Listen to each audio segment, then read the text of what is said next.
Hello everyone, stay with Naim YouTube channel থেকে আপনাদের সবাইকে আবারও স্বাগতম। আমি ফিদে মাস্টার নাইম হক।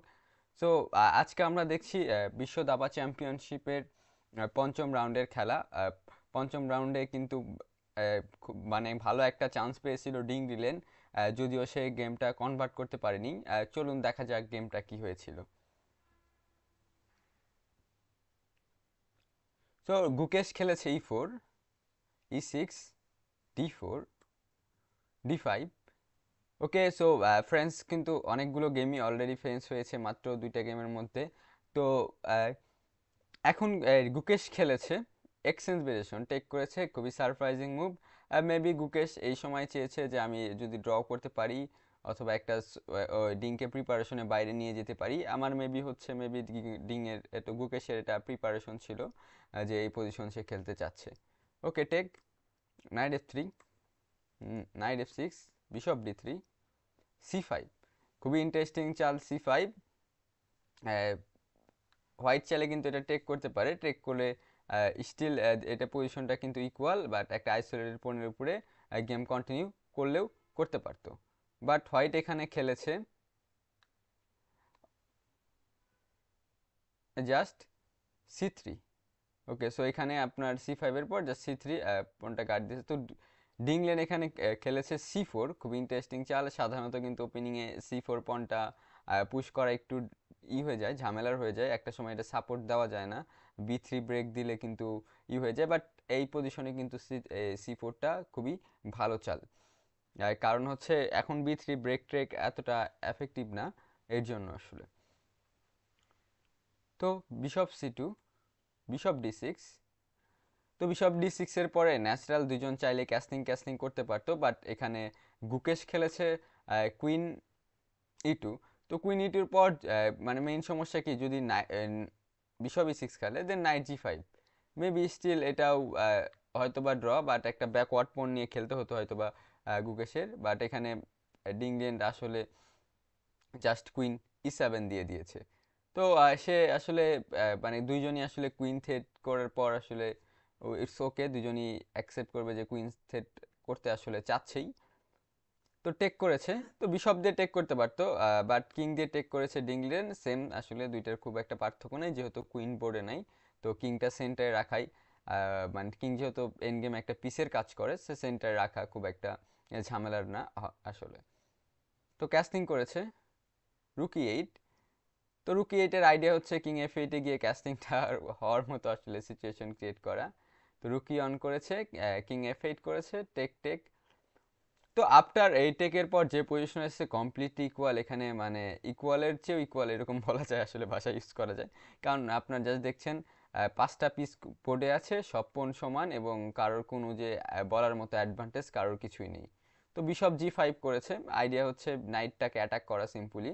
তো বাট যাতে নাইটটা এটা যদি ব্যাক করে তাহলে সেটা তো ভালো হবে না। তো এখানে সিম্পলি খেলেছে নাইট BD7। তো নাইটটাকে গার্ড দিয়েছে। তো নাইট D2 আইডিয়া, নাইটটা অ্যাক্টিভ করে, সেই সাথে রুকি অন থ্রেট, রুকটাও গেমে আনা, সিম্পল পিস ডেভেলপ করা। তো H6, bishop H4, night H5। তো নাইট H5 কিন্তু আমার কাছে খুবই চমৎকার লেগেছে এই মুভটা, দারুণ মুভ। নাইট H5-এর আইডিয়া হচ্ছে নাইটটা F4-এ যাওয়া। আর আমার কিন্তু বিশপ রুক এগুলো এখন অলরেডি মানে ব্ল্যাকের আসছিল আন্ডার ডেভেলপ। তো আন্ডার ডেভেলপ হওয়ার কারণে এই বিশপগুলো কিন্তু এবং নাইটগুলো কিন্তু অ্যাক্টিভ করতে হবে, সেই জন্য এই নাইটটা যদি F4-এ যেতে পারে দেন এই নাইটটা কিন্তু F6-এ আসতে পারবে, এবং তখন এই বিশপটাও আমি ডেভেলপ করতে পারবো। সেই সাথে এখন কিন্তু আরেকটা থ্রেট হচ্ছে G5। তো বিশপ যদি G3 যায়, আমি নাইট দিয়েও এই বিশপটা টেক করতে পারবো, সেটাতে আমার ডাবল বিশপ মানে থাকতে পারে বোর্ডে, যদিও এই পজিশনে ডাবল বিশপ মানে কোনো কিছুর এক্সট্রা অ্যাডভান্টেজ দিতে পারবে বলে মনে হয় না। তো rookie on check, king F8, G4 করেছে গুকেশ। তো night F4 and bishop G3।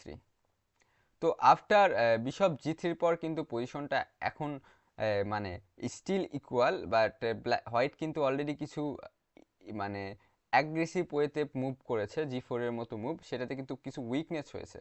সেটা হচ্ছে আপনার কিংটা একটু উইক হয়ে গেছে, তারপরে G4 পনটাও কিন্তু হালকা উইক হয়ে গেছে। তো যদিও এটা খুব বড় কিছু না, কারণ আপনি যখন একটু অ্যাটাকিং ওয়েতে খেলা ট্রাই করবেন তখন কিন্তু কিছু উইকনেসও ক্রিয়েট হয়ে যাবে। ওকে, নাইট বি6, সিম্পল আইডিয়া, নাইটটা বি6-এ গিয়েছে, তো সেই সাথে হচ্ছে আপনার বিশপটার যেহেতু ঘর ওপেন হয়েছে, জি4 কিন্তু এখন আন্ডার অ্যাটাক। তো জি5 করেছে, জি4 গার্ড না দিয়ে, কারণ জি5 আসলে গার্ড দিবে কিভাবে, আপনার লাইক এইচ3 তো করা যাচ্ছে না, নাইট দিয়ে যেহেতু খেয়ে দিবে। তো জি5 গুকেশের এটা ভালো চাল অবশ্যই। তো টেক করেছে, নাইট টেক, তো বিশপ ডি7, তো বিশপটা আসলে ডেভেলপ করলো। নাইট এফ3 আবার ব্যাক করেছে, থ্রেট হতে পারে নাইট ই5, এরপরে চাইলে রুকেশ নাইট অথবা ই5 খেলতো। আইডিয়া হচ্ছে আপনার নাইট ই5-এর সিম্পল আইডিয়া, একেতে ডি7-এর বিশপটাকে অ্যাটাক করা, এই হাতিটার রাস্তা বন্ধ করে দিলেই কিন্তু এই হাতি যেহেতু আপনার নাইটটাকে প্রোটেক্ট করছে, যেটা মানে মুভ করলে কিন্তু এই নাইটটাও ধরা থাকবে। তো ভালো চাল অবশ্যই। তো রুক ই8 করেছে ডিংলিরেন। তো রুকি এইটের চালের উদ্দেশ্য হচ্ছে রুক যদি এক্সচেঞ্জ করে দেয় কমপ্লিটলি কলকে, কালোনি ইকুয়াল, মানে যদি ড্র করতে পারে ডিংলিরেন ইটস ওকে। এবং গুকেশও আসলে চাচ্ছে যে এই গেমটা খুব মানে প্রেশার না দিতে, তো হোয়াইট নিয়ে হয়তো, যেহেতু হোয়াইট নিয়ে যদিও সে আছে, বাট সে একটা লিমিটেশনের মধ্যে থেকে আসলে প্রেশারটা দিবে। যদি ড্র হয় গুকেশও হ্যাপি মেবি। তো নাইট ই5, বিশপ ই5। তো এখানে আপনার রুকি ফাইভটা বেটার ছিল, রুকি ফাইভের বেটার কারণ হচ্ছে রুক টেক্স অ্যান্ড ডি টেক্স। তো আপনার এটার পর কিন্তু লাইক এমন বোর্ডে আর মানে কোনো মেজর পিস নেই, তো মেজর পিস না থাকলে ইভেন পন ডাউন নিয়ে এই পজিশনে লাইক ড্র হবে, তো আর এটা তো ইকুয়াল একদম, তো এটা কমপ্লিট ইকুয়াল হয়ে যেত। বাট এখানে যদি যেটা গেমে খেলেছে সে গেমে কিন্তু পন দিয়ে টেক করেছে। পন দিয়ে টেক করার কারণে কি হয়েছে, যেটা আপনারা একটু পরে দেখতে পাবেন, ব্ল্যাক কিন্তু একটু অ্যাডভান্টেজ পেয়ে গেছে। ব্ল্যাক কেন অ্যাডভান্টেজ পেয়েছে? সাধারণত তো হতে পারতো তো ব্ল্যাক সেখানে ডিসঅ্যাডভান্টেজ পাওয়ার চান্স বেশি, তাই না? কারণ ব্ল্যাকের এই পনটা কিন্তু প্রোটেক্ট করতে করা, সরি, ব্ল্যাকের এই পনটার অ্যাটাক করতে পারি, তারপরে হচ্ছে আপনার নাইট এফ3 গিয়ে নাইট ডি4 যেতে পারি। বাট এখানে মেইন সমস্যা হচ্ছে বি2 পনের কিন্তু একটা উইকনেস আছে। কারণ কি, নাইট এ4 আছে, যদি নাইট এ4 আছে অথবা বিশপ এ5 দিয়ে নাইট এখানে আসতে পারে, নাইট ডি3 আসতে পারে। তো এই টাইপের কিছু চাল আছে যেটা হচ্ছে ব্ল্যাক মানে হোয়াইটকে কিছু আনকমফোর্টেবল পজিশনে ফেলে দিতে পারে। আবার নাইট ডি3ও একটা সময় আসতে পারে হয়তোবা।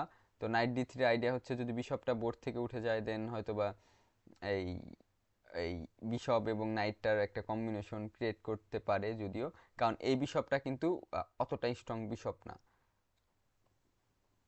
তো নাইট ডি3 করেছে, বিশপ টেক্স ডি3, আসলে এটা অনলি মুভ, কারণ রুক বিয়ন্স দিয়ে যেহেতু রুকটাকে অ্যাটাক করেছে এবং পনটাকে অ্যাটাক করেছে, রুক বিয়ন দিয়ে গার্ড দেওয়া এটা হচ্ছে একটু ভালো হবে না, কারণ হচ্ছে আপনার জাস্ট নাইট টেক্স ই5 করে দিবে, একটা পন ডাউন। তো এটা ভালো হওয়ার কোনো অবশ্যই কোনো কারণ নেই। ওকে, বিশপ টেক্স ডি3 করেছে, সি টেক্স, তো এখন করেছে এফ3। ওকে, এখানে আসলে এফ3 ভালো চাল, কারণ হচ্ছে আপনার এই বিশপটা কিন্তু গেমে আনতে হবে, আদারওয়াইজ কিন্তু পজিশন খারাপ হয়ে যেতে পারে। এখানে খেলেছে নাইট সি4, তো নাইট সি4 এর সিম্পল আইডিয়া, এই নাইটটা দিয়ে যদি পন খায় তাহলে কিন্তু তার একটা পাস পন হবে, তো এটা পাস পন হলে অথবা এই পাস পন দিয়ে কোনো কিছু ক্রিয়েট করার ট্রাই করবে অবশ্যই। তো গেমেও কিন্তু এটাই খেলা হয়েছে, টেক করেছে, তারপরে হচ্ছে রুকি 4 করেছে। ওকে, রুকি 4-এর পর কিন্তু এই এই এই জাস্ট সি4-কে অ্যাটাক করেছে। এক যদি পন পুশ দেয় তাহলে জাস্ট আপনার রুক ডি4 দিয়ে কিন্তু পনটা জাস্ট টেক করে দিবে। তো এই পনটা পুশ করা যাচ্ছে না, এটা ধরা। তো এটা গার্ড দিতে পারে কি কি দিয়ে, এটা গার্ড দিতে পারে যদি বি5 দেয় তাহলে কি সমস্যা। ওকে, বি5 দিলে স্টিল রুক ডি4 করবে। আর একটা জিনিস আপনারা মনে রাখতে হবে, সেটা হচ্ছে অপোজিট কালারের বিশপ।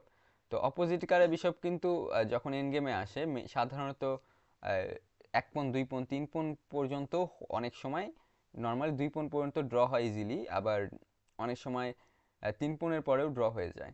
আবার সমান সমান পনেও কিন্তু মাঝে মধ্যে যদি দুই পাশে থাকে তখন কিন্তু রেজাল্ট হয়ে যায়। এবং বিশেষ করে রুক যদি থাকে তাহলে কিন্তু কি হতে পারে সেটা বলা ডিফিকাল্ট, এক মানে এক এক পজিশনে এক এক রকম সিচুয়েশন থাকে। বাট এটা দেখে মনে হচ্ছে ডিংলিয়ান অবশ্যই অ্যাডভান্টেজ, কারণ পাস পন আছে, এটা একটা মেন্টাল প্রেশার। বাট যদি কিং একবার এখানে আসতে পারে দেন কমপ্লিটলি কোয়ালের দিকে যাবে, কারণ ব্ল্যাকের কিন্তু ওরকম ভালোভাবে এন্ট্রি নাই যেখানে গিয়ে ব্ল্যাক প্রেশার ক্রিয়েট করবে। বাট এই পজিশনটা কিন্তু একমাত্র যদি কেউ জেতে সেটা হচ্ছে আপনার ব্ল্যাকই জেতার চান্সেস। তো আবার ডিংলিয়ান খেলেছে বিশপ সি6, এখানে তো সে C4 এর পণটা মানে খেতে দিয়েছে। রুক টেক যদি C4 করতে পারতো গুকেশ, তো রুক টেক C4 করলে আসলে কি হয়? তো রুক টেক C4 হচ্ছে একটা ব্লান্ডার মুভ, কারণ সিম্পলি জাস্ট রুক D8।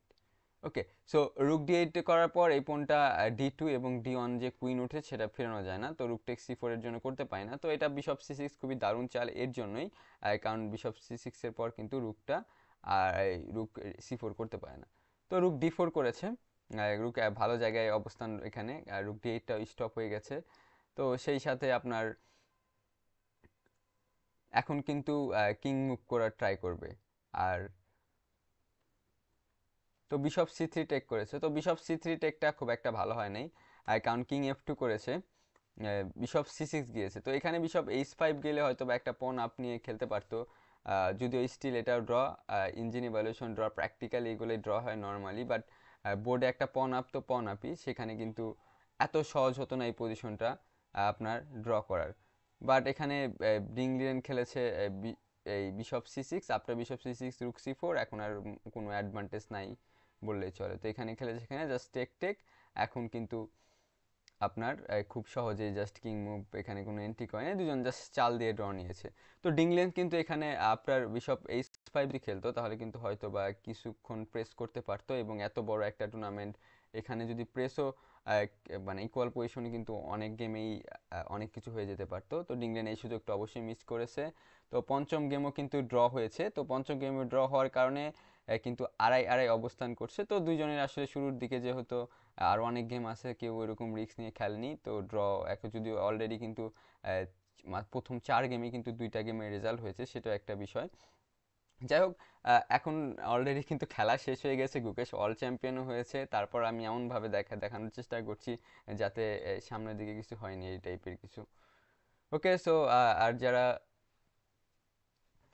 তো যারা আমার ইউটিউব চ্যানেল নতুন তারা ইউটিউব চ্যানেলটি সাবস্ক্রাইব করুন, এবং ফেসবুক পেজে যারা নতুন তারা ফেসবুক পেজে ফলো দিয়ে সাথে থাকতে পারুন। তো সবাইকে ধন্যবাদ।